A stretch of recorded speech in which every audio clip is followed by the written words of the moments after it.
ಒಂದು ಪಾಠದ 1ನೇ ದೃಶ್ಯ ಪೂರ್ತಿ ಮುಗಿಸಿದ್ವಿ. 2ನೇ ಒಂದು ದೃಶ್ಯವನ್ನು ನಾವು ಪ್ರಾರಂಭ ಮಾಡಬೇಕಿತ್ತು. ಹಾಗಾದ್ರೆ ಇನ್ನು 2ನೇ ಒಂದು ದೃಶ್ಯವನ್ನು ನೋಡೋ ಮುನ್ನ ಏನು ಮಾಡೋಣ, ಒಂದು ಚಿಕ್ಕ ಪ್ರಾರ್ಥನೆಯನ್ನು ಮಾಡೋಣ. ತದನಂತರ ನಮ್ಮ ಪಾಠವನ್ನು ಮುಂದುವರಿಸೋಣ. ಸರಿ, ಕಣ್ಣುಗಳನ್ನು ಮುಚ್ಚಿ ನನ್ನೊಟ್ಟಿಗೆ ಪ್ರಾರ್ಥನೆಯನ್ನು ಹೇಳಿ. ಗಜಾನನಂ ಭೂತಗಣಾದಿಸೇವಿತಂ ಕಪಿತಜಂಬೂಫಲಸಾರಭಕ್ಷಿತಂ ಉಮಾಸುತಂ ಶೋಕವಿನಾಶಕಾರಣಂ ನಮಾಮಿ ವಿಘ್ನೇಶ್ವರ ಪಾದಪಂಕಜಂ. ನಿಧಾನವಾಗಿ ನಿಮ್ಮ ಕಣ್ಣುಗಳನ್ನು ತೆರೆಯಿರಿ ವಿದ್ಯಾರ್ಥಿಗಳೇ. ಅದೇ ರೀತಿಯಾಗಿ ಪಾಠ 3 ಕೃಷ್ಣ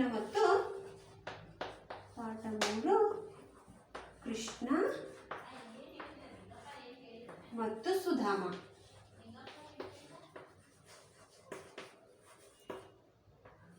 ಈಗಾಗಲೇ ನಾನು ಕವಿ ಪರಿಚಯವನ್ನು ಹೇಳಿದ್ದೆ ವಿದ್ಯಾರ್ಥಿಗಳೇ. ತದನಂತರ ಕವಿ ಪರಿಚಯವನ್ನು ನೀವು ಫೇರಲ್ಲಿ ಬರಿಬೇಕು ಅಂತಲೂ ಸಹ ಹೇಳಿದ್ದೆ. ಪದಗಳ ಅರ್ಥಗಳನ್ನು ಬರಿಬೇಕು ಅಂತ ಹೇಳಿದೆ. ಹಾಗೂ ಪ್ರಾರಂಭಿಕವಾದಂತಹ ಸುಧಾಮ ಮತ್ತು ಅವನ ಹೆಂಡತಿಯ ನಡುವೆ ನಡೆದಂತಹ ಸಂಭಾಷಣೆಯನ್ನು ಸಹ ಈಗಾಗಲೇ ಹೇಳಿದ್ದೆ. ಸರಿ, ಅವನು ಏನು ಮಾಡಿದ, ಹೆಂಡತಿಯ ಒತ್ತಾಯಕ್ಕೆ ಮಣಿದು ಹೋಗ್ತೀನಿ, ಸರಿ ಭೇಟಿಯಾಗಿ ಬರ್ತೀನಿ ಕೃಷ್ಣನಿಗೆ, ಆದರೆ ನನ್ನ ಒಂದು ಕಷ್ಟಗಳನ್ನು ಅವನ ಮುಂದಿಗೆ ನನಗೆ ಹೇಳ್ಕೊಳಕ್ಕೆ ಇಷ್ಟ ಇಲ್ಲ, ನಮ್ಮ ಸ್ನೇಹದ ನಡುವೆ ನನ್ನ ಕಷ್ಟವನ್ನು ತರಕ್ಕೆ ನನಗೆ ಇಷ್ಟ ಇಲ್ಲ ಅಂತ ಹೇಳ್ತಾನ. ಅವನ ಸಹಾಯ ಕೇಳೋಕ್ಕಾಗೋದಿಲ್ಲ ನನಗೆ. ಹೌದು, ಕೃಷ್ಣ ನನ್ನ ಆತ್ಮೀಯ ಗೆಳೆಯ, ಆದರೂ ನಾನು ಅವನ ಮುಂದೆ ನನ್ನ ಒಂದು ಕಷ್ಟಕ್ಕೆ ಪರಿಹಾರ ಕೊಡು ಅಂತ ನಾನು ಕೇಳೋದಿಲ್ಲ ಅಂತ ಹೇಳ್ತಾನ. ಸರಿ, ನಮಗೋಸ್ಕರ ಅಲ್ಲ, ಮಕ್ಕಳಿಗೋಸ್ಕರ ಆದರೂ ಅಂತ ಹೇಳ್ತಾರ ಅವರ ಹೆಂಡತಿ. ಹೇಳಿದಾಗ ಏನು ಹೇಳ್ತಾನ, ಸರಿ ಹೋಗಿ ಬರ್ತೀನಿ. ಬರಿಗೈಯಿಂದ ಹೆಂಗೆ ಹೋಗೋದು, ನೀವು ತಂದಂತಹ ಅವಲಕ್ಕಿಯಲ್ಲಿ ಸ್ವಲ್ಪ ಮೆಕ್ಕಿದೆ, ನಾನು ಏನು ಅವನ್ನ ಕಟ್ಟಿಕೊಡ್ತೀನಿ, ನೀನೇನು ಮಾಡು ತಗೊಂಡು ಹೋಗು ಅಂತ ಹೆಂಡತಿಯವರಿಗೆ ಒಂದು ಉಪಾಯವನ್ನು ಹೇಳ್ಕೊಡ್ತಾರ. ಸರಿ, ಕಟ್ಟಿಕೊಟ್ಟಂತಹ ಅವಲಕ್ಕಿಯನ್ನು ತಗೊಂಡು ಸುಧಾಮ ಬಂದ. ಸುಧಾಮ ಅರಮನೆಯ ಎದುರಿಗೆ ಬಂದ. ಎಲ್ಲಿ? ಕೃಷ್ಣನ ಅರಮನೆಯ ಎದುರಿಗೆ ಬಂದ. ಆದರೆ ಇವನ ಒಂದು ವೇಷಭೂಷಣವನ್ನು ನೋಡಿ ಕಾವಲುಗಾರ ಏನು ಮಾಡ್ತಾನೆ, ಇವನು ಒಳಗಡೆ ಬಿಡೋದಿಲ್ಲ. ಆ ಒಂದು ಸಮಯದಲ್ಲಿ ಕೃಷ್ಣ ಅಕಸ್ಮಾತ್ ಆಗಿ ಹೊರಗಡೆ ಬಂದವಾಗ ತನ್ನ ಸ್ನೇಹಿತನನ್ನು ಕಂಡು ಅವನು ಏನು ಮಾಡ್ತಾನ, ಬಹಳ ಖುಷಿ ಆಗ್ತಾನ. ಬಹಳ ಖುಷಿಯಾಗಿ ಹೊರಗೆ ಅಂದರೆ ಅರಮನೆಯಿಂದ ಹೊರಗಡೆ ಬರ್ತಾನ. ಸರಿ, ಆ ಒಂದು ದೃಶ್ಯ ಏನಾಯ್ತು ಏನು ಮುಂದೆ ಅನ್ನೋದನ್ನ ನೋಡೋಣ. ಪುಟ ಸಂಖ್ಯೆ 19 ತೆರೆಯಿರಿ ವಿದ್ಯಾರ್ಥಿಗಳೇ. ಕೃಷ್ಣ ಆಶ್ಚರ್ಯದಿಂದ, ಓ ಸುಧಾಮ, ಯಾವಾಗ ಬಂದೆ, ಒಳಗೆ ಬಾ. ಸುಧಾಮನ ಕೈ ಹಿಡಿದು ಹಿಡಿಯುವನು. ಕಾವಲುಗಾರ ಆಶ್ಚರ್ಯದಿಂದ ದೂರ ಸರಿಯುವನು. ಅವಾಗ ಕೃಷ್ಣ ಅವನಿಗೆ ಖುಷಿ ಬಹಳ ಆಯ್ತು. ಆಶ್ಚರ್ಯದಿಂದ, ಓ ಸುಧಾಮ, ಯಾವಾಗ ಬಂದಿ ನೀನು, ಬಾ ಅಂತ ಹೇಳಿ ಅವನ್ನ ಆತ್ಮೀಯ ಗೆಳೆಯನನ್ನ ಕೈ ಹಿಡಿದು ಕರ್ಕೊಂಡು ಬರ್ತಾರ ಒಳಗಡೆ. ಆವಾಗ ಆ ಕಾವಲುಗಾರನಿಗೆ ಆಶ್ಚರ್ಯವಾಯಿತು. ಇವ್ರು ನೋಡಿದ್ರೆ ರಾಜ, ಇವ್ನು ನೋಡಿದ್ರೆ ಹಿಂಗೆ ಇವನ್ ಕೈಯಿಂದ ಹಿಡ್ಕೊಂಡು ಹೊಟ್ಟಿದಾರಲ್ಲ ರಾಜ ಅಂತ ಹೇಳಿ. ಸುಧಾಮ ಶ್ರೀಕೃಷ್ಣ ಮಹಾರಾಜರು ಅತೀವ ಸಂತೋಷದಿಂದ ಆನಂದ ಬಾಷ್ಪ ಸುರಿಸುತ್ತಿದೆ, ಮಾತೆ ಹೊರಡದಂತಾಗಿದೆ. ಸುಧಾಮ ಹೇಳ್ತಾನೆ, ಮಹಾರಾಜ, ನೀನೀಗ ರಾಜ ಹೌದಾ, ನನ್ನ ಆತ್ಮೀಯ ಸ್ನೇಹಿತ ಹೌದು, ಆದರೆ ನೀನೊಬ್ಬ ರಾಜ. ಈಗ ನಿನ್ನನ್ನು ಕಂಡು ನನಗೆ ಅತೀವ ಸಂತೋಷ, ನನಗೆ ತುಂಬ ಸಂತೋಷ ಆಗಿದೆ, ಮಾತೆ ಹೊರಡ್ತಾ ಇಲ್ಲ ಅಂತ ಹೇಳಿ ಆನಂದ ಬಾಷ್ಪ ಕಣ್ಗಳಿಂದ ನೀರು ಬರಲಾಗತ್ತು ಅವನಿಗೆ. ಕೃಷ್ಣ, ಏಕೆ ಸುಧಾಮ ಕಣ್ಣಲ್ಲಿ ನೀರು? ಸುಧಾಮ, ಬಹಳ ದಿನಗಳ ನಂತರ ನಿಮ್ಮನ್ನು ನೋಡುತ್ತಿರುವೇನಲ್ಲ, ಅದಕ್ಕಾಗಿ ಆನಂದದ ಕಣ್ಣೀರು. ನಾ ಬಹಳ ದಿನಗಳ ನಂತರ ನಿಮ್ಮನ್ನು ನೋಡ್ತಾ ಇದ್ದೀನಲ್ಲ, ಅದಕ್ಕೆ ನನ್ನ ಕಣ್ಣೊಳಗ ನೀರು ಬರ್ತಾವ, ಇವು ಆನಂದ ಬಾಷ್ಪ ಅಂತ ಹೇಳ್ತಾರ. ಕೃಷ್ಣ, ದೂರದಿಂದ ದಣಿದು ಬಂದಿದ್ದೀಯ, ಸ್ನಾನ ಮುಗಿಸಿ ಊಟ ಮಾಡಿ ವಿಶ್ರಾಂತಿ ತೆಗೆದುಕೋ, ಅಷ್ಟು ಬೇಗ ನಿನ್ನನ್ನು ಹೋಗಲು ಬಿಡುವುದಿಲ್ಲ.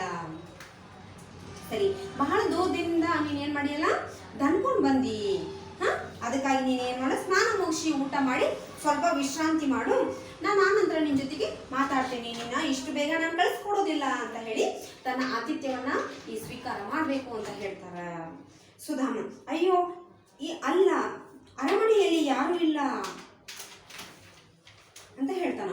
ಸುಧಾಮ, ಅಯ್ಯೋ ಅಲ್ಲಿ ಮನೆಯಲ್ಲಿ ಯಾರೂ ಇಲ್ಲ, ಮಕ್ಕಳಿಗೆ ಅಂತ ಹೇಳಿ ಮಾತನ್ನ ಅರ್ಧ ಮಾಡ್ಬಿಡ್ತಾನ.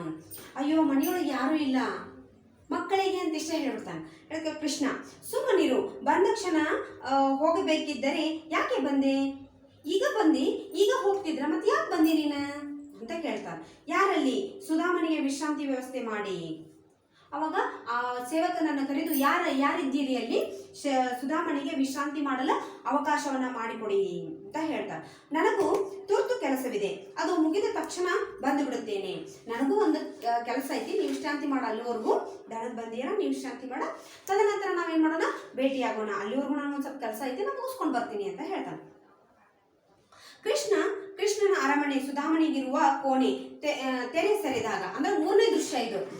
ಕೃಷ್ಣನ ಅರಮನೆ ಹೋಯ್ತು, ಸುಧಾಮನ ಕೋಣೆಯ ಒಂದು ದೃಶ್ಯ ಅಲ್ಲಿ ಬಂತು. ಸುಧಾಮ: ಸ್ವಾಗತ. ಕೃಷ್ಣನಂತಹ ಮಿತ್ರನನ್ನು ಪಡೆದ ನಾನೇ ಧನ್ಯನು. ನನ್ನನ್ನು ಮರೆತಿಲ್ಲ. ನಾನು ತಂದ ಅವಲಕ್ಕಿಯನ್ನು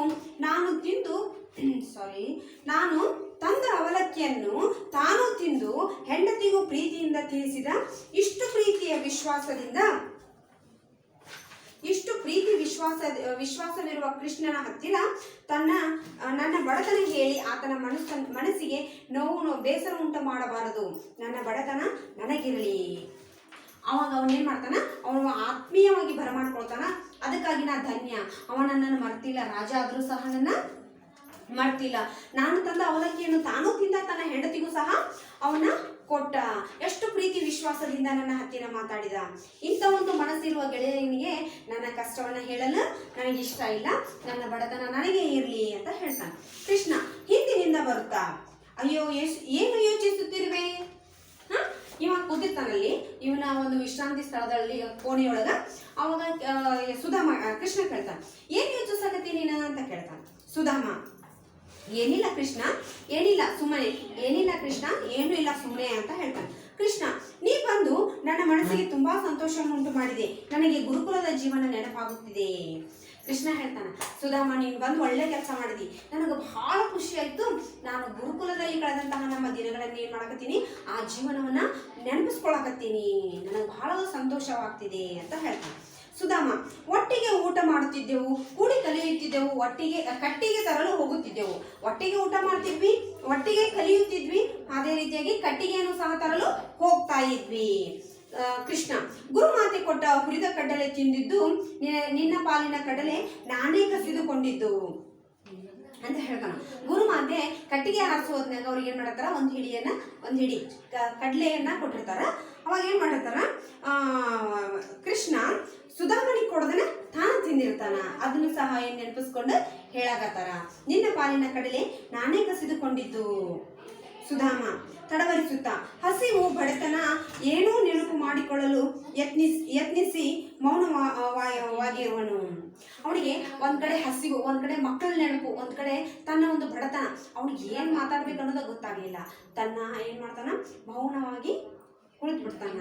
ಕೃಷ್ಣ: ಪ್ರಜೆಗಳ ಹಸಿವು ಇಂಗಿಸಲು, ಅವರ ಕಷ್ಟ ಕಾರ್ಪಣ್ಯ ನೀಗಿಸಲು ರಾಜನಾದವನು ಶ್ರಮಿಸಬೇಕು.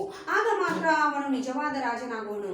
ನಿನ್ನನ್ನು ಪೀಡಿಸುತ್ತಿದ್ದು ತಪ್ಪೆಂದು ಕ್ರಮೇಣ ತನ್ನ ಅರಿವಿಗೆ ಬಂತು ನೋಡು. ಪ್ರಜೆಗಳ ಹಸಿವನ್ನ ಈಡೇರಿಸು, ಅಂದ್ರೆ ಪ್ರಜೆಗಳ ಹಸಿವನ್ನ ಹಿಂಗಿಸುವುದು ರಾಜನಾದ ಕರ್ತವ್ಯ. ಕಷ್ಟ ಕಾರ್ಪಣ್ಯಗಳನ್ನು ನೀಗಿಸುವುದು ರಾಜನ ಒಂದು ಕರ್ತವ್ಯ. ಅದಕ್ಕಾಗಿ ಅವನು ಶ್ರಮಿಸಬೇಕು ರಾಜ. ಆಗ ಮಾತ್ರ ಅವನು ನಿಜವಾದ ರಾಜನಾಗುತ್ತಾನೆ. ಅಂದ್ರೆ ಪ್ರಜೆಗಳ ಒಂದು ನೋವು ನಲಿವಿಗೂ ಅವನು ಕಾರಣ, ಅಂದ್ರೆ ನೋವನ್ನು ತೊಡೆದು ಹಾಕಿ ಅವರ ನಲಿವಿಗೆ ಕಾರಣನಾಗಬೇಕು ಅಂತ ಹೇಳ್ತಾನೆ. ನಿನ್ನನ್ನು ಪೀಡಿಸಿದ್ದು ತಪ್ಪೆಂದು ಕ್ರಮೇಣ ನನ್ನ ಅರಿವಿಗೆ ಬಂತು ನೋಡು. ನಿನ್ನ ಇಷ್ಟು ದಿವಸ ನಾನು ಏನ್ ಮಾಡಿದೆ, ಬಹಳ ಸತಾಯಿಸಿದ್ದೆ. ಪೀಡಿಸು ಅಂತ ಹೇಳಿದ್ರೆ ಕಾಡಿಸೋದು, ಸತಾಯಿಸೋದು ತಪ್ಪಂತ ನನಗೀಗ ಅರ್ಥ ಆಗ್ತಾ ಇದೆ. ಸುಧಾಮ: ಕೃಷ್ಣ ಇಷ್ಟು ದಿನ ಇಲ್ಲಿದ್ದು ಅದನ್ನೆಲ್ಲ ಕಣ್ಣಾರೆ ಕಂಡಿರುವೆ. ಹೌದು, ಇನ್ನೇನ್ ಮಾಡಿದೆ ಕೃಷ್ಣ, ಇಷ್ಟು ದಿನ ಇಲ್ಲಿದ್ದು ಅದನ್ನೆಲ್ಲ ಕಣ್ಣಾರೆ ಕಂಡಿರುವೆ. ನಾನೀಗ ಇಲ್ಲಿ ನಿನ್ ಜೊತೆಗಿದ್ದು ನಾನೇನ್ ಮಾಡಿದೆ, ನೀವೊಬ್ಬ ಒಳ್ಳೆ ರಾಜ ಅಂತ ನಾನು ನೋಡ್ಕೊಂಡೆ ನೀನ್ ಹೆಂಗ ಅಂತ ಹೇಳಿ. ಬಾಲ್ಯದ ಜೀವನಕ್ಕೂ ನಿನಗೂ ಈಗ ರಾಜ ನೀನು, ಆದ್ರೂ ನೀನು ನನ್ನನ್ನ ಏನು ಆತ್ಮೀಯ ಸ್ನೇಹಿತನಾಗಿ ನನ್ನನ್ನ ಉಪಚರಿಸ್ತಾ ಇದೆಯಲ್ಲ ಅಂತ ಹೇಳ್ತಾನೆ. ಸುಧಾಮ: ನನಗೇನು ಬೇಡ, ನಿನ್ನ ಸತ್ಕಾರ ಜೀವನದಲ್ಲಿ ಮರೆಯುವಂತಿಲ್ಲ. ನಿನ್ನ ಸ್ನೇಹ ಒಂದೇ ಸಾಕು. ಇನ್ನು ನನ್ನೂರಿಗೆ ಹೊರಡುವೆ. ಆ ಕೃಷ್ಣ ಕೇಳ್ತಾನೆ, ನೀನು ಏನ್ ಬೇಕಪ್ಪ ಸುಧಾಮ ಅಂತ ಹೇಳಿ. ನನ್ಗೇನು ಬೇಡ, ನನಗೆಲ್ಲ ಇದೆ. ನಿನ್ನ ಈ ಸತ್ಕಾರ ನನ್ನ ಜೀವನ ಪರ್ಯಂತ ನಾನು ಮರೆಯೋ ಹಾಗಿಲ್ಲ ಅಂತ ಹೇಳ್ತಾನೆ. ನಿನ್ನ ಸ್ನೇಹ ಒಂದೇ ನನಗೆ ಸಾಕು. ಕೃಷ್ಣ: ಇಷ್ಟು ಬೇಗ ಇಷ್ಟು ಬೇಗ ಅಂತ ಹೇಳ್ತಾನ, ಇಷ್ಟು ಜಲ್ದಿ ನಿನ್ನನ್ನು ಊರಿಗೆ ಕಳಿಸ್ಬೇಕ ಅಂತ ಕೇಳ್ತಾನೆ ಸುಧಾಮ. ನಾನು ಇಷ್ಟು ದೀರ್ಘಕಾಲ ಮನೆ ಬಿಟ್ಟು ಇದ್ದವನೇ ಅಲ್ಲ, ಅಲ್ಲಿ ಹೆಂಡತಿ ಮಕ್ಕಳು ನನ್ನ ದಾರಿ ಕಾದು ಕಂಗಾಲಾಗಿರಬಹುದು. ನಾನು ಇಷ್ಟು ದಿನ ಎಲ್ಲೂ ಹೋಗೇ ಇಲ್ಲ, ಅದು ಹೆಂಡತಿ ಮಕ್ಕಳನ್ನ ಬಿಟ್ಟು ಅವರು ನನಗೋಸ್ಕರ ಕಾದು ಕಂಗಾಲಾಗಿರ್ಬೋದು. ಕಂಗಾಲಾಗಂತಂದ್ರೆ ದಾರಿ ತೋಚದೇ ಇರೋದು, ಬರ್ಲಿಲ್ಲಲ್ಲ ಏನ್ ಮಾಡೋದು ಈಗ ಅಂತ ಹೇಳಿ ದಾರಿ ಕಾಯ್ತಾ ಇರೋದು. ಕೃಷ್ಣ ಇಲ್ಲಿಗೆ ಬಂದ ವಿಷಯ ಅವರಿಗೆ ಗೊತ್ತಿದೆಯಲ್ಲ, ಹಾಗಾದ್ರೆ ನೀ ಇಲ್ಲಿ ಬಂದಿರೋ ವಿಷಯ ಅವ್ರಿಗೆ ಗೊತ್ತಿದೆಯಲ್ಲ, ನೀ ಯಾಕಷ್ಟು ಕಳವಳನ್ನ ಪಡ್ತಿ? ನೀ ಇಲ್ಲಿ ಬಂದಿ ಅಂತ ಹೇಳಿ ನನ್ನನ್ನು ಭೇಟಿಯಾಗಲ್ಲಿ ಬರಾಗತಿ ಅಂತ ಅವ್ರಿಗೆ ಗೊತ್ತೈತಿ, ಅವರು ನಿನ್ನ ಬಗ್ಗೆ ಚಿಂತೆ ಮಾಡೋದಿಲ್ಲ ಅಂತ ಹೇಳ್ತಾನೆ ಸುಧಾಮ. ಗೊತ್ತಿದೆ, ಆದರೆ ನನಗೆ ಮಕ್ಕಳದೇ ಚಿಂತೆ, ಹೊರಡಲು ಅಪ್ಪಣೆ ಕೊಡು ಕೃಷ್ಣ ಅಂತ ಹೇಳ್ತಾನೆ. ಗೊತ್ತೈತಿ ನನ್ಗೆ, ನಾ ಮಕ್ಳಿಗೆ ಹೇಳಿ ಬಂದೀನಿ, ಆದರೆ ನನ್ನ ಮಕ್ಕಳ ಕಡೆ ನೆನಪು ಭಾಳ ಆಗ್ತಿದೆ. ಸರಿ, ನನಗೆ ಅವ್ರದ್ದೇ ಚಿಂತೆ, ನನಗೆ ಅಪ್ಪಣೆ ಕೊಡು, ನಾ ಮತ್ತೆ ಬರ್ತೀನಿ, ಮತ್ತೆ ಭೇಟಿ ಆಗ್ತೀನಿ ನಿನ್ನ ಅಂತ ಹೇಳ್ತಾನ. ಕೃಷ್ಣ, ನಿನ್ನ ಇಷ್ಟದಂತೆಯೇ ಆಗಲಿ, ಹೋಗಿ ಬಾ, ಶುಭವಾಗಲಿ ಗೆಳೆಯ ಅಂದ ಹಾಗೆ ನಿನ್ನ ಮನೆಗೆ ನನ್ನನ್ನು ಕರೆಯಲೇ ಇಲ್ಲ, ಪರವಾಗಿಲ್ಲ, ನೀನು ಕರೆಯದಿದ್ದರೂ ನಾನು ಬರುವೆ.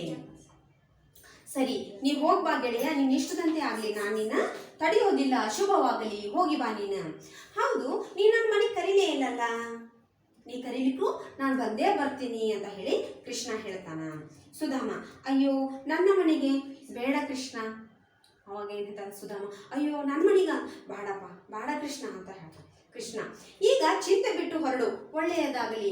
ಈಗ ನೀನು ಎಲ್ಲ ಚಿಂತೆಯನ್ನ ಬಿಟ್ಟು ನಿನ್ನ ಊರಿಗೆ ಹೊರಡು, ಅದು ಒಳ್ಳೆಯದಾಗುತ್ತದೆ ನಿನಗೆ ಅಂತ ಹೇಳಿ ಕಳಿಸ್ತಾನ. ದೃಶ್ಯ 4 ಈಗ ಮತ್ತೆ ಪರದೆ ಚೇಂಜ್ ಆಗ್ತದೆ. ನೀವು ನಾಟಕಗಳನ್ನು ನೋಡಿರ್ಬೋದು, ಒಂದು ದೃಶ್ಯ ಚೇಂಜ್ ಆದ ತಕ್ಷಣ ಈಗ ದೃಶ್ಯ 3 ಅಂತ ಹೇಳಿದಾಗ ಇಲ್ಲಿ ಬರ್ತಕ್ಕಂಥ ಸನ್ನಿವೇಶಕ್ಕೆ ಸಂಬಂಧಪಟ್ಟಂತೆ ಅಲ್ಲಿ ಹಿಂದೆ ಪರದೆ ಅಂತ ಹೇಳ್ತೀವಿ ನಾವು. ಪರದೆ, ಆ ಕರ್ಟನ್ ಚೇಂಜ್ ಆಗ್ತಾ ಇರ್ತೈತಿ. ಸುಧಾಮ ಸುಂದರವಾದ ಮನೆ, ದೂರದಲ್ಲಿ ಮರಗಳು, ಹೆಂಡತಿ ಮಕ್ಕಳು ಹೊಸ ಬಟ್ಟೆ ಧರಿಸಿ ಮನೆಯಲ್ಲಿ ಸಂತೋಷದಿಂದ ಇರುವ ಸನ್ನಿವೇಶ. ಈಗ ಇಲ್ಲೇನೈತಿ, ಒಂದು ಸುಂದರವಾದ ಭವನ, ಆ ಭವನದ ಮುಂದೆ ಸುಧಾಮನ ಹೆಂಡತಿ ಮತ್ತು ಮಕ್ಕಳು ಏನ್ ಮಾಡ್ತಾರ, ಹೊಸ ಬಟ್ಟೆಗಳನ್ನು ಧರಿಸಿ ಅಲ್ಲಿ ಸಂತೋಷದಿಂದ ಅದಾರ. ಸುತ್ತಮುತ್ತ ಗಿಡಗಳೆಲ್ಲ ಅದಾವ, ನೋಡೋಣ ಏನು ಅಂತೇಳಿ. ಸುಧಾಮ ಆಶ್ಚರ್ಯದಿಂದ ಹೆಂಡತಿಗೆ, ನೀವು ಯಾರ ಮನೆಗೆ ಬಂದಿದ್ದೀರಿ, ನೀವು ಯಾರ ಮನೆಗೆ ಬಂದಿರಿ ಅಂತ ಕೇಳ್ತಾನೆ. ಹೆಂಡತಿ, ಇದು ನಮ್ಮ ಮನೆ ಕಣ್ರಿ. ಆಕೆ ಹೇಳ್ತಾ, ಇದು ನಮ್ಮ ಮನೆನೇ ರೀ ಅಂತ ಹೇಳ್ತಾನೆ. ಸುಧಾಮ, ನಮ್ಮ ಗುಡಿಸಲು ಎಲ್ಲಿ, ನಮ್ಮ ಗುಡಿಸಲೆಲ್ಲ ಹೋಯ್ತು ಅಂತ ಕೇಳ್ತಾನೆ. ಹೆಂಡತಿ, ಆ ಗುಡಿಸಲಿನ ಜಾಗದಲ್ಲಿಯೇ ಈ ಅರಮನೆಯಂತಹ ಮನೆ ನಿರ್ಮಾಣವಾಗಿದೆ. ಆ ಗುಡಿಸಲನ್ನ ತೆಗೆದು ಈ ಅರಮನೆಯಂತಹ ಮನೆಯನ್ನ ಕಟ್ಟಲಾಗಿದೆ. ಸುಧಾಮ, ಅರೆ, ನಾನು ಹೋಗಿ ಬರುವುದರೊಳಗಾಗಿ ಇದು ಹೇಗೆ ಸಾಧ್ಯವಾಯಿತು? ನಾನು ಅಲ್ಲಿಗೆ ಕೃಷ್ಣನನ್ನ ಭೇಟಿಯಾಗಿ ಬರೋದ್ರೊಳಗಾದ್ರೆ ಇದೆಲ್ಲ ಹೆಂಗ್ ಬದಲಿ ಆಯ್ತು, ಇದಕ್ಕೇನ್ ಕಾರಣ? ಅವಳಿಗೆ ಆಶ್ಚರ್ಯ ಆಗ್ತೈತಿ. ಅವಾಗ ಹೆಂಡತಿನ ಕೇಳ್ತಾನೆ. ಹೆಂಡತಿ ನಗುತ್ತಾ, ನಿಮ್ಮ ಮಿತ್ರನ ಕೃಪೆಯಿಂದ, ಇದೆಲ್ಲ ನಿಮ್ಮ ಒಂದು ಮಿತ್ರನ ಸಹಾಯದಿಂದ ಅಥವಾ ಅವನ ಕೃಪೆಯಿಂದ ಆಗೈತಿ ಅಂತ ಹೇಳ್ತಾನೆ. ಸುಧಾಮ ಆಶ್ಚರ್ಯದಿಂದ, ನನ್ನ ಮಿತ್ರ ಕೃಷ್ಣನಿಂದ ಅವನು ಯಾವಾಗ ಬಂದ ಇಲ್ಲಿ ಅಂತ ಕೇಳ್ತಾನೆ. ಹೆಂಡತಿ, ಹೌದು, ಆ ಮಹಾರಾಯ ಕೃಷ್ಣನಿಂದಲೇ ಇಷ್ಟೆಲ್ಲ ಆಗಿರೋದು. ಸುಧಾಮ, ನಾನು ಅವನಿಗೆ ಸಹಾಯ ಮಾಡು ಎಂದು ಕೇಳಿಯೇ ಇಲ್ಲ, ನಾನು ಅವನಿಗೆ ನನಗೆ ಸಹಾಯ ಮಾಡು ಅಂತ ಹೇಳಿನೇ ಇಲ್ಲ, ನನ್ನ ಕಷ್ಟಗಳನ್ನ ಅವನ ಜೊತೆಗೆ ನಾನು ಹಂಚ್ಕೊಂಡೂ ಇಲ್ಲ ಅಂತ ಹೇಳ್ತಾನೆ. ಹೆಂಡತಿ, ನಿಜವಾಗಿಯೂ? ಹೌದಾ, ನೀವೇನು ಹೇಳೇ ಇಲ್ಲ ಅವನಿಗೆ? ನಿನ್ನ ಸ್ನೇಹಿತನೊಂದಿಗೆ ನಿನ್ನ ಕಷ್ಟಗಳನ್ನು ಹೇಳೇ ಇಲ್ಲ ಅಂತ ಕೇಳ್ತಾಳೆ. ಸುಧಾಮ, ಸತ್ಯವಾಗಿಯೂ ನಾನು ಏನನ್ನೂ ಹೇಳಲಿಲ್ಲ ಅಂತ ಹೇಳ್ತಾನೆ. ಹೆಂಡತಿ, ನೀವು ದ್ವಾರಕಾ ನಗರಿ ತಲುಪಿದ ದಿನವೇ ಅಲ್ಲಿಂದ ಸೇವಕರ ದಂಡು ಬಂತು. ನೀವು ಯಾವಾಗ ದ್ವಾರಕೆಯನ್ನ ಸೇರಿದ್ರಲ್ಲ, ಕೃಷ್ಣನ ಇರ್ತಕ್ಕಂತಹ ಸ್ಥಳ ದ್ವಾರಕೆ, ಆ ಒಂದು ದ್ವಾರಕೆಯ ಮಹಾರಾಜ. ಅವಾಗ ಸೇವಕರ ಒಂದು ದಂಡು ಬಂದು ಬೇಕಾದ ಎಲ್ಲಾ ಸಾಮಾನುಗಳನ್ನು ತಂದು, ಅಲ್ಲಿ ನಮ್ಗೆಲ್ಲ ಬೇಕಾದಂತಹ ವಸ್ತುಗಳನ್ನ ತಂದು ಅವ್ರು ಕೊಟ್ರು. ನೀವು ಯಾವಾಗ ದ್ವಾರಕೆಗೆ ಹೋದ್ರಲ್ಲ ಆ ದಿನನೇ ಎಲ್ಲರೂ ಬಂದ್ರು ಅಂತ ಹೇಳ್ತಾರೆ. ಚಕಾಚಕ್ ಅಂತ ಮನೆ ನಿರ್ಮಿಸಿದರು. ಮನೆಗೆಲ್ಲ ನಮಗೆಲ್ಲ ಹೊಸ ಉಡುಪು ಆಭರಣಗಳನ್ನು ಸಹ ತಂದು ಕೊಟ್ರು. ನಮ್ಗೆ ಚಕಾಚಕ್ ಅಂತ ಮನೆ ಕಟ್ಟಿದ್ರು, ನಮಗೆ ಬೇಕಾದ ಎಲ್ಲ ವಸ್ತುಗಳ ವ್ಯವಸ್ಥೆ ಮಾಡಿದ್ರು, ಮಕ್ಕಳಿಗೂ ಹಾಗೂ ನಮಗೂ ಹೊಸ ಬಟ್ಟೆಗಳನ್ನ ತಂದು ಕೊಟ್ರು ಅಂತ ಹೇಳ್ತಾರೆ. ಸುಧಾಮ, ಪರಮಾಶ್ಚರ್ಯ, ನನ್ನ ಮನದ ಇಂಗಿತವನ್ನು ತಿಳಿದುಕೊಂಡು ಎಲ್ಲ ರೀತಿಯ ಸಹಾಯ ಮಾಡಿದ್ದಾನೆ ಶ್ರೀಕೃಷ್ಣ. ನಾನೇನು ಹೇಳಿಕ್ರು ನನ್ನ ಒಂದು ಮನದ ಇಂಗಿತ ಅಂತಂದ್ರೆ ಮನಸ್ಸಿನೊಳಗಿರತಕ್ಕಂತಹ ಮಾತು, ಕೃಷ್ಣ ಅದನ್ನೆಲ್ಲ ತಿಳ್ಕೊಂಡು ಸಹಾಯ ಮಾಡೋಣ ಅಂತ ಹೇಳ್ತಾನೆ. ಹೆಂಡತಿ, ನೀವು ತೆಗೆದುಕೊಂಡು ಹೋದ ಅವಲಕ್ಕಿ ಅವರಿಗೆ ನೀಡಿದ್ದೀರಾ? ನೀವು ತಗೊಂಡು ಹೋದಂತಹ ಅವಲಕ್ಕಿಯನ್ನು ಅವ್ರಿಗೆ ಕೊಟ್ರ ಅಂತ ಕೇಳ್ತಾಳ ಸುಧಾಮ. ಹ್ಞೂ ಕೊಟ್ಟೆ, ಬಹಳ ಆನಂದದಿಂದ ತಿಂದು ಹೆಂಡತಿ ರುಕ್ಮಿಣಿಗೂ ತಿನ್ನಿಸಿದ. ಬಹಳ ಆನಂದದಿಂದ ಅವನು ಏನ್ ಮಾಡ್ದ, ಆ ಅವಲಕ್ಕಿಯನ್ನು ತಿಂದ. ಅವನೊಬ್ಬನೇ ಅಲ್ಲ, ಅವನ ಹೆಂಡತಿ ರುಕ್ಮಿಣಿಗೂ ಸಹ ಏನ್ ಮಾಡ್ದ, ಅವಲಕ್ಕಿಗಳನ್ನ ಕೊಟ್ಟ. ಹೆಂಡತಿ, ಅಬ್ಬಾ, ಬಡವರ ಮನೆ ಅವಲಕ್ಕಿಯನ್ನು ಸಂತೋಷವಾಗಿ ತಿಂದರಲ್ಲ, ಇದು ಅವರ ನಿಜವಾದ ಸ್ನೇಹ ಹಾಗೂ ದೊಡ್ಡ ಗುಣ. ನೀವು ಮತ್ತೆ ಯಾಕೆ ಸಹಾಯ ಕೇಳಲಿಲ್ಲ? ನಾನು ಬಡವ್ರ ಮನೆ ಅವಲಕ್ಕಿ ಅಂತ ಅಂತ ಅವ್ರು ಅನ್ಕೋಲೇ ಇಲ್ಲ. ನಾನು ಕೊಟ್ಟು ಕಳಿಸುವಾಗ ತಿಂತಾರೋ ಇಲ್ಲೋ ಬಡವ್ರ ಮನೆ ಅವಲಕ್ಕಿ ಅಂತ ಹೇಳಿದೆ. ಆದ್ರೆ ಅವ್ರಿಗೆ ಯಾವುದೇ ರೀತಿಯಾದಂತಹ ಭೇದ ಭಾವ ಇಲ್ಲ. ಇದು ಅವರ ನಿಜವಾದ ಸ್ನೇಹವನ್ನ ತೋರಿಸ್ತೈತಿ, ಅವರ ದೊಡ್ಡ ಗುಣವನ್ನ ತೋರಿಸ್ತೈತಿ. ಮತ್ತೆ ನೀವು ಯಾಕೆ ಅವರಿಗೆ ನಿಮ್ಮ ಬಡತನವನ್ನ ಹೇಳಲಿಲ್ಲ, ನೀವು ಸಹಾಯ ಯಾಕೆ ಕೇಳಲಿಲ್ಲ ಅಂತ ಪ್ರಶ್ನೆ ಕೇಳ್ತಾವ ಸುಧಾಮ. ಆತ ಸತ್ಕಾರ ಮಾಡಿದ್ದು ನೋಡಿ ನನ್ನ ಮನಸ್ಸು ನಾಚಿ ಕುಗ್ಗಿ ಹೋಯಿತು. ಮತ್ತೆ ಏನನ್ನೂ ಕೇಳಲು ಮನಸ್ಸಾಗ್ಲಿಲ್ಲ. ಅವನು ಮಾಡಿರುವಂತ ಸತ್ಕಾರವನ್ನ ನೋಡಿ ನನಗೇನಾಯ್ತು, ಮಾತೇ ಬರಲಿಲ್ಲ. ನಾನು ನಾಚಿಕೆಯಿಂದ ಕುಗ್ಗಿ ಹೋದೆ. ಕುಕ್ಕು ಅಂತ ಹೇಳಿದ್ರೆ ಸಂಕುಚಿತವಾಗು ಅಥವಾ ನಾಚಿಕೆ ಪಟ್ಟುಕೊಳ್ಳು. ಮತ್ತೆ ಏನನ್ನು ಕೇಳಲು ಮನಸ್ಸಾಗ್ಲಿಲ್ಲ. ನನಗೆ ಅವನ ಜೊತೆಗೆ ಏನು ಹೇಳ್ಬೇಕಂತ ಗೊತ್ತಾಗ್ಲಿಲ್ಲ. ನಾವು ಬಾಲ್ಯದ ದಿನಗಳನ್ನೆಲ್ಲ ನೆನೆಸ್ಕೊಂಡು ಕೂತ್ವಿ ಅಂತ ಹೇಳ್ತಾನೆ ಸುಧಾಮ. ಮಕ್ಕಳೆಲ್ಲ ಎಲ್ಲಿದ್ದಾರೆ? ಮಕ್ಕಳ ಆಗಮನ. ಮಗಳು, ಅಪ್ಪ, ನನ್ನ ಹೊಸ ಬಟ್ಟೆ ನೋಡಿ ಎಷ್ಟು ಚೆನ್ನಾಗಿದೆ, ಸರ, ಓಲೆ, ಬಳೆ ಎಲ್ಲ. ಅವಾಗ ಮಕ್ಕಳು ಎಲ್ಲಿ ಅಂತ ಹೇಳ್ತೀನಿ ಕೇಳ್ತಾನ. ಮಗಳು ಓಡ್ ಬರ್ತಾಳ ಆ ಟೈಮ್. ಅಪ್ಪ, ನನ್ನ ಹೊಸ ಅಂಗಿನ ನೋಡು, ನನ್ನ ಹೊಸ ಬಟ್ಟೆಯನ್ನ ನೋಡು, ಬಳೆಗಳನ್ನ ನೋಡು, ಓಲೆಗಳನ್ನ ನೋಡು ಅಂತ. ಓಲೆ ಅಂದ್ರೆ ಕಿವಿಯಲ್ಲಿ ಹಾಕೋದು, ಇದು ಓಲೆ ಅಂತ ಹೇಳ್ತಾರೆ. ಬಳೆ, ಸರ ಎಲ್ಲ ಚೆನ್ನಾಗಿದೆಯಲ್ಲ ಅಂತ ಮಕ್ಕಳಿಗೆ ಖುಷಿಯೋ ಖುಷಿ. ಮಗ, ಅಪ್ಪ, ನನಗೂ ರೇಷ್ಮೆ ಬಟ್ಟೆ ಕೊಟ್ಟಿದ್ದಾರೆ ನೋಡಿ, ನನಗೂ ಸಹ ಏನ್ ಮಾಡಾರ, ರೇಷ್ಮೆ ಬಟ್ಟೆಯನ್ನು ಕೊಟ್ಟಿದ್ದಾರೆ ನೋಡಿ ಅಪ್ಪ ಅಂತ ಹೇಳ್ತಾನೆ. ಸುಧಾಮ, ನನಗೆ ಬೇಡ, ನೀವೆಲ್ಲ ಧರಿಸಿಕೊಳ್ಳಿ. ನನಗೆ ಆ ಕೃಷ್ಣ ದೇವನ ಸ್ನೇಹವೇ ರೇಷ್ಮೆ ಬಟ್ಟೆ, ಅವನ ಮಾತೆ ನನಗೆ ಆಭರಣ. ಅವನಂತಹ ಗೆಳೆಯನನ್ನು ಪಡೆದ ನಾನೇ ಧನ್ಯ. ನನಗೇನು ಬೇಡಪ್ಪ, ನೀವೇ ಎಲ್ಲ ಧರಿಸ್ಕೊಳ್ಳಿ. ನಿಮಗೂ ಸಹ ಕೊಟ್ಟಾರ ಅವ್ರ, ನಮಗಷ್ಟ ಅಲ್ಲ ನಿಮಗೂ ಸಹ ಬಟ್ಟೆಯನ್ನು ಕೊಟ್ಟಾರ, ತಗೋರಿ ಅಂತ ಹೇಳಿ ಮಕ್ಕಳು ಕೊಡ್ತಾರೆ. ಅವಾಗ ಅವ್ರು ಏನು ಹೇಳ್ತಾರೆ, ನನಗೆ ಬೇಡಪ್ಪ, ನನಗೆ ಆ ಶ್ರೀಕೃಷ್ಣನಂತಹ ಒಬ್ಬ ಸ್ನೇಹಿತ ನನಗೆ ಸಿಕ್ಕನಲ್ಲ, ಅದೇ ನನಗೆ ರೇಷ್ಮೆ ಬಟ್ಟೆ, ಅವನ ಮಾತೆ ನನಗೆ ಆಭರಣ, ಅವನಂತಹ ಗೆಳೆಯನನ್ನ ಪಡೆದ ನಾನೇ ಧನ್ಯ ಅಂತ ಹೇಳ್ತಾನೆ. ಆ ಒಂದು ದೃಶ್ಯ ಮುಗಿದ್ಮೇಲೆ ಎಲ್ಲರೂ ಸಂತೋಷದಿಂದ ಏನ್ ಮಾಡ್ತಾರ, ಸ್ಟೇಜ್ ಮೇಲೆ ಬರ್ತಾರ, ಸ್ಟೇಜಿನ ಮುಂದ್ಗಡೆ ಬರ್ತಾರ. ಅಲ್ಲಿ ಎಲ್ಲರೂ ನರ್ತಿಸುವರು. ಹಿನ್ನೆಲೆಯಲ್ಲಿ ಶ್ರೀಕೃಷ್ಣ ಹಾಗೂ ರುಕ್ಮಿಣಿ ನರ್ತಿಸುತ್ತಾ ಸಾಗುವರು. ಇವರೆಲ್ಲ ಹಿಂದ್ಗಡೆ, ಇಲ್ಲಿ ಬಂದಂತಹ ಎಲ್ಲಾ ಪಾತ್ರಗಳು ಹಿಂದ್ಗಡೆ ಬರ್ತಾರ. ಅಂದ್ರೆ ಒಟ್ಟಾಗಿ ಎಲ್ಲಾ ಪಾತ್ರಗಳು ವೇದಿಕೆ ಮೇಲೆ ಬರ್ತಾವ. ಅವಾಗ ಕೃಷ್ಣ ಮತ್ತು ರುಕ್ಮಿಣಿ ನೃತ್ಯವನ್ನ ಮಾಡ್ತಾರೆ. ನೃತ್ಯ ಅಂದ್ರೆ ಡ್ಯಾನ್ಸ್ ಅನ್ನ ಮಾಡ್ತಾ ಏನ್ ಮಾಡ್ತಾರ, ಹಾಡನ್ನ ಹಾಡ್ತಾರ.